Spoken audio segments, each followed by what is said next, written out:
So today we're talking about Vanguard boxes. What we're looking at is a position that you're starting an army. 99% of the time, you go to the Vanguard box first. It has a bunch of models in it. They're at a steep discount, and it's a good starting place. So what we're going to look at is five of those armies. We looked at eight last week, five today, and we're going to talk about what's in the box, what's good in the box, what's maybe not so good in the box, and then we're about what you go out and do with it, basically. All right. So the next one is an army which has taken a battering today, an absolute battering on Oh, points. This box is now 740 points. Soulblight Gravelords, in for those who are joining us for some reason who aren't looking at the screen, walking off into the kitchen to do something. The Soulblight Gravelords, currently, as we record this, the strongest army in the meta. Very good magic, very good zombies, but they are not in this box. 85 points, flat fee. Sorry, £85, flat fee, 740 points. We have a Vampire Lord, three Vargeists, five Blood Knights, and 20 Death Rattle Skeletons. If for some reason you decided, I think the Vargeist set also builds Crypt Horrors and Crypt Flayers who are in the Flesh Eater Court. If for some reason you buy this Vanguard and decide, I might as well also start a Flesh Eater Court army and have 200 points in two armies. We've met those people. Paul, you know more about this than the rest of us. Do you want to tell us about this box, please? yeah, I will try, and I would just like to say, when Michael said I know more about this than the rest of you guys, it's only ever so slightly higher. So I do apologise if I do kind of hiccup along the way on this one.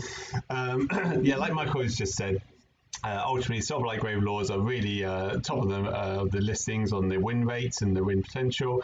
They have taken a significant battering today with the new points adjustments. Their points have been skyrocketed. They currently are doing well because of their ability to monopolize the board. You can take a couple of certain builds. In particular, one of them is like a zombie spam list where you're taking 40, 80, 120 zombies, which just kind of career over the board. Enemy hit them, the zombies hit back with mortal wounds, and then what the unit that did do all the striking then kind of falls apart. But in a similar sort of way, there are builds with the Death Rattle Skeletons, the Grave Guard, and then if you really wanted to go into it, although it's not as popular now as it once was, you could go towards a cavalry build. So there are options and feasibility in these lists. So going into this Vanguard box, it has options. If we look at the next slide going on then, so you start off with a Vampire Lord. Basically, with the Vampire Lord, he is quintessentially one of their foot heroes that you would likely see more often than not getting at least one, if not two, perhaps into your army list. They have a number of special rules. One thing we need to consider is that each time this unit fights, he can heal a number of wounds that he actually inflicts onto the enemy unit. And then also once per turn, he can pick a summonable unit that's wholly within 12 inches and add one to the attack's characteristics until the end of that phase. Now, this is looking at it from quite a top high level of the actual character and into the build. When you're considering the idea that the faction you take will kind of heavily depict on what your heroes are taking. For a Vampire Lord, you can drop him into Legion of the Night, you can drop him into Vehicos, and he wouldn't feel out of place. So it's a really good model to kind of start off with on the hero front. In this box set, you then also get Death Rattle Skeletons, so it's one of the fundamental battle line options that you can select. There's really only two others in standard list selections, which are the zombies and the direwolves, I believe it is. Now, the Death Rattle Skeletons, they're kind of like the lower chaff of armies.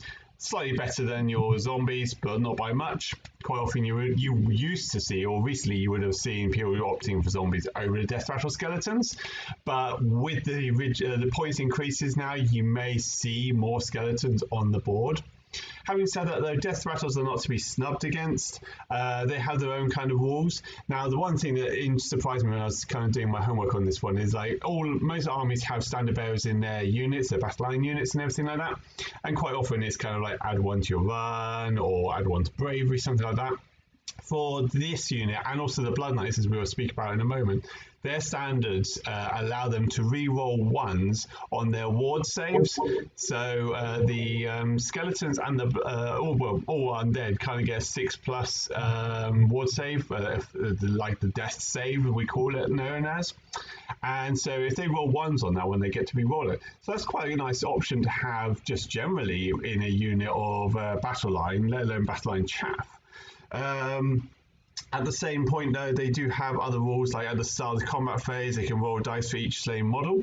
On a 4 up, that slain model is then actually added into. Oh no, it's not. No, sorry, I'm thinking of something else. On the 4 up, you can then return one slain model to that unit, and you can also improve the rend of the improve the rend of 1 to melee weapons if the unit if the models in this unit are greater than the target unit. Sorry, guys. So yeah, they have versatility and the capability of bringing back models on their own accord. Now, not to say that this doesn't kind of also roll out the idea that they're classed as a summonable unit. You can bring in a White King into your army or a summonable hero, and within that, they then have the opportunity to bring back models in true Death faction style.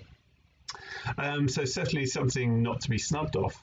Looking into them, we then move on to the Vargeists. Now, like Michael said, these can be moved into Feck, and to be honest, I haven't personally seen these a lot on the board because there's so many other options and probably better options to choose from in the Soulblight army. But the Vargeists generally are an addition to the Vanguard set. The idea that on unmodified hit rolls of 6, they do this exploding 6s, so 2 hits instead of 1.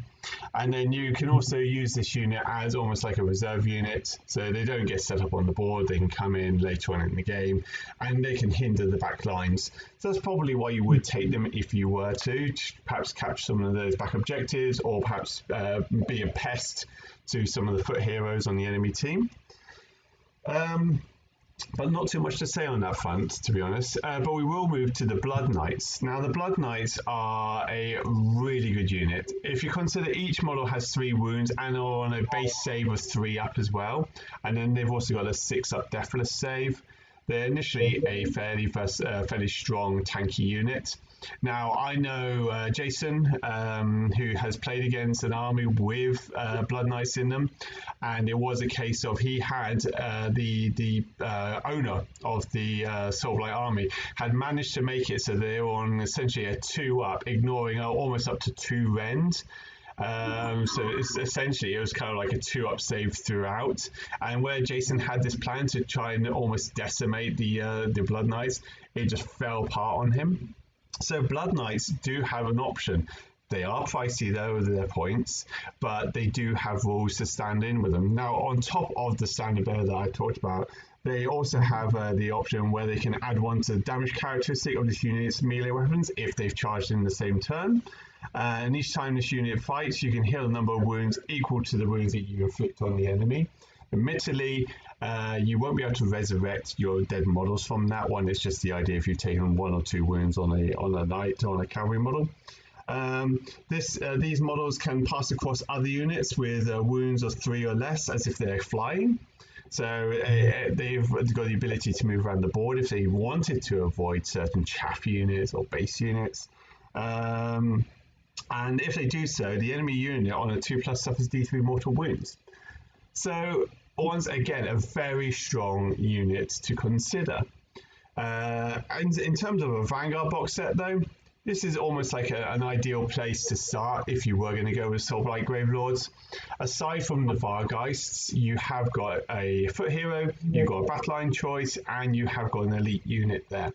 And from there you can build into whatever faction you wanted to within the Soulblights, knowing that fundamentally you would still potentially take all 3 of these units, potentially the Vargeist as well, but ultimately nothing's going to get potentially left aside on the shelves, well, hopefully not too much anyway. So yeah, having a look at this box, I would personally recommend it. Any thoughts though, Michael, Ben? I'll go to you first, Ben. You've got a bit of experience with Soulblight. Yeah, I do actually have a Soulblight army. I'm still yet to play it with the new handbook because I'm just preoccupied with my current armies, which I'm playing. But in terms of the contents of the box, I think Blood Knights are great. I think everything in that box has some purpose. There isn't anything where you're going to go, oh, I'm going to replace that in any form of urgency. They're all valid. The Vargeist, on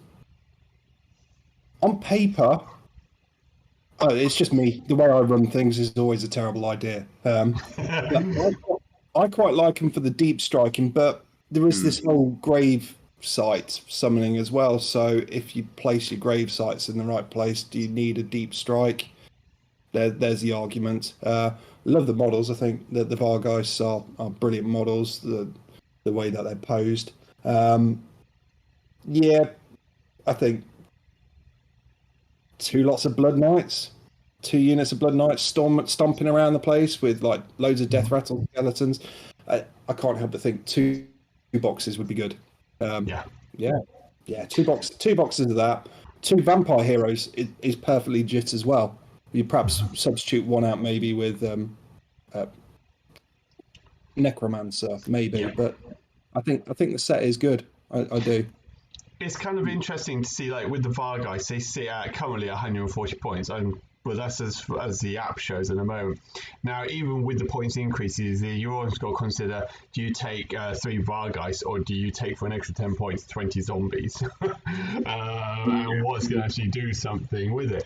But you're using them in 2 different ways almost. So yeah, I can certainly see what you're saying. Like, the Vargeists, they do have that maneuverability, but when you're spending 140 points on them, you should hopefully have a confident approach if you are going to take them in your army, I would have thought. I think one thing which I didn't add was this box seems to follow a set pattern. You're missing out Vycross Dynasty, other than taking maybe the Death Rattle skeletons, and I'm not saying it's not possible, but it seems more geared towards one direction and away from the other. The wolves, the dire wolves, the Rancard the beast, but a good starting point. Yeah, good starting point for Soulblight. Nothing's really wasted. Your thoughts, Michael? I would agree. I think most of the times I've seen Vargeists, what they've been used to is a deep strike and charge. The way of, as you say, you've got a lot of battlefield control anyway. Do you really need that? If you have 60 zombies, you probably control as much of the battlefield as you need to control. You don't need to be wasting 140 points, whether nice to have. So I do think they are a rule of cool unit. They are there for, I like the unit. I have 140 spare points, but for 140, it's 140 points. I think. How much of Death Rattles now? They've got to be less than that, surely. I was just going to have a quick look to see if I can't pull them up, because the app hasn't updated. They're 100. They might have gone up on the app, they're 100. So you could reinforce your Death Rattles and you're bringing them back on force. Way more utility in that. Blood Knights, I think, are fantastic. Like, throw them in, move them, retreat them. You have a lot of stuff you can do with them. I've always had a hard time. I don't know this vampire aesthetic. Never got into it. Interview with Vampire to me was boring as hell. Massive into the zombie aesthetic, but there's not enough zombies for me. I need more than just like zombies. But I think the flesh eaters kind of took for themselves. It'd be very interesting to see what happens with the points. That is a massive increase in they've had to kind of bring them in line. I don't think there's any rules changes, but we saw. Went to one. Someone bought 40 skeletons. It was Kieran and Tom. Kieran threw in reinforcing brutes. Didn't kill the zombies. In response, they killed him with mortal wounds on where the wide side died. It was like, it's just not, that needs to be adjusted, and it has been. What else in the roster do you think is worth, zombies aside? Because I think we agree that zombies are a must-have at the moment. Even with that points increase, you're going to probably have some units of that. Sorry, go on, mate. No, you go for it. You actually have more experience than I do, so. Well, I think based on the list, which a lot of people seem to be running as a Vampire Lord on Zombie Dragon, I think That's hit really hard at the moment. I'm just actually trying to find the points on how much that's actually been increased, because That's now 480. It's went up 20 points. it's not that much really for what it does. It is a big hitter. I don't know. Myself, I like the werewolves. I don't know whether it's don't feel it's the best approach, but Rule are cool with Soulblight with me. Yeah, I just like Radikar. I like the whole wolf theme. I like Belladama, who's also gone up in points as well. Whether it's top end competitive, it might just be again the way I play things. As long as I'm having fun, I like my wolves, and you've played against my wolves before as well, Mike, before the new battle tome, and it's just a good fun army to play, especially with the Bloodlight stomping around the place as well. They're good to but if you're going to get something else, I think the Vampire Lord on Zombie Dragon as a starting point is a big filler. Yeah, I think like Ben just hit on a good note on that one, which is this army, whilst it is quite top high in the current win ratings, it'll be interesting to see what happens when the points do cause some adjustments in these army lists. But ultimately, the book in its own right actually covers all of the 3 psychographic profiles that we'll potentially be talking about later on, in that you can either go true meta, go for the really blitzy zombie army, which you know will probably devastate 90% of opponents. You could go down the route of an army that you like more of the look of, like Ben was saying. You can go down the route of just like the beasts and keeping it kind of very themed. Or you can go a bit more tech savvy, and you can actually try and build something, perhaps with some Blood Knights here, a couple of Death Rattle skeletons there, and a Zombie Dragon in the middle, just kind of bring it all together. So this book really does open up to a lot of potential gameplay for a lot of different mindsets. So yeah, I think it has a great versatility. It's a well-written book. Admittedly, aside from the zombies, I am so anti-zombie at the moment. A chaff unit should not be mortaling off elite units. They should be there. They should be holding up. And for zombies of all things, I personally, it's the biggest thing I just can't stand at the moment. So I do, oh, zombies, great, mortal me off the board then. Yeah, so, but aside from that, though, it's a well-rounded book, and it has lots of potential. So, yeah, like Ben said, you have so many options on whether or not you go beast orientated. You can go for some of the name characters like Neferata, Manfred if you really wanted to.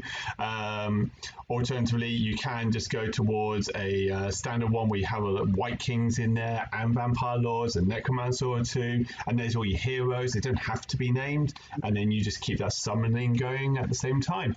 And with the grave sites as a potential option to bring back units as well, you know, there's gameplay. There's a strong gameplay even with the points increases. Yeah, and you touched on something we were speaking about a couple of days ago. In that Soulblight has the benefit, as a few armies in Age of does, that it has a long history with Games Workshop. So Soulblight were the old vampire kings in fantasy, and because of that, there's a hell of a lot of lore, and really, really good lore. So if that, like, as you say, yes, they're very mad that the book's very well written, but the vampires themselves are very well written as it. So if you're looking at Soulblight, go back and read all those books, because as you say, Ben, like the dog build is not the greatest build and the most meta build for vampires at the moment. But those characters are quite decent backstories that you can get into and really understand. Manfred goes back to like the big early edition. Yep. So many stories of vampire wars which I need to read. I'm telling you to read a book I've not read. You don't want to read a book I read. It's just pictures. But so there is a lot of ways into this army, and it's in a really, really good place. Like across the board, I think, as you say, each psychological profile and the play people who just want to know cool stuff about their characters. It's all here in the Soulblight Gravelords, and this is a good way into it.